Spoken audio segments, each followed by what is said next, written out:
मित्रांनो, आज आपण काय बघतोय, परवा ज्या काही घटना घडल्या आपल्याला पटत नाही. कुणी पक्षाच्यांनी कुठं एकमेकाला दगड मारायची, एकमेकाच्या बद्दल अतिशय खालच्या पातळीवर बोलायचं हे बरोबर नाहीये. शेवटी विचारधारा वेगवेगळी असू शकते. कधी कधी जनावरांची उपमा कुणाला तरी दिली जाते, कधी आणखीन काहीतरी केलं जातं. हे आपल्या महाराष्ट्राला परवडणार नाही. आता नवीन पिढीला तर ते अजिबात आवडत नाही. पूर्वीचा काळ वेगळा होता, आताचा काळ वेगळा आहे. नवीन पिढी, आज आम्ही राष्ट्रवादी काँग्रेस पक्ष तसा बघितलं तर युगपुरुष छत्रपती शिवाजी महाराजांची विचारधारा पुढे नेणारा पक्ष आहे. त्या विचारधारेतनं शाहू फुले आंबेडकरांचा विचार हा देखील त्याच्यामध्ये आपल्याला पुढे द्यायचा आहे. त्याच्यामध्ये सेक्युलर विचार हा निश्चितपणे आमचा आहे. सर्व जाती धर्माच्या लोकांनी गुण्या गोविंदांनी राहावं. कुणी एकमेकाचा दुस्वास करू नये, कुणी एकमेकाला नावं ठेवू नये, कुणी एकमेकाचे पाय ओढण्याचं काम करू नये. परंतु कधी कधी राज्यामध्ये किंवा देशातल्या काही भागामध्ये एखादी घटना घडते त्यावेळेस मनाला वेदना होतात.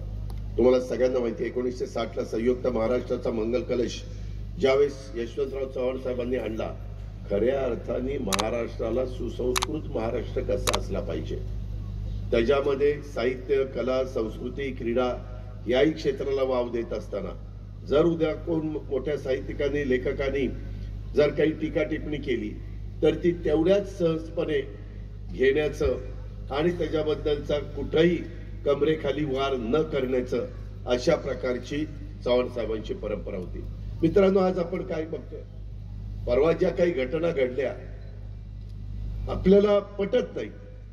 कुणी पक्षाच्यांनी कुठं एकमेकाला दगड मारायची, एकमेकाच्या बद्दल अतिशय खालच्या पातळीवर बोलायचं हे बरोबर नाहीये. शेवटी विचारधारा वेगवेगळी असू शकते.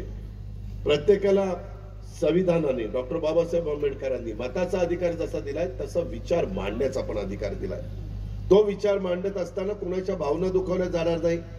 त्याच्यामध्ये ज्या काही नियमावली ठरलेली आहे त्या नियमावलीचे शब्दच त्याच्यामध्ये वापरले गेले पाहिजेत.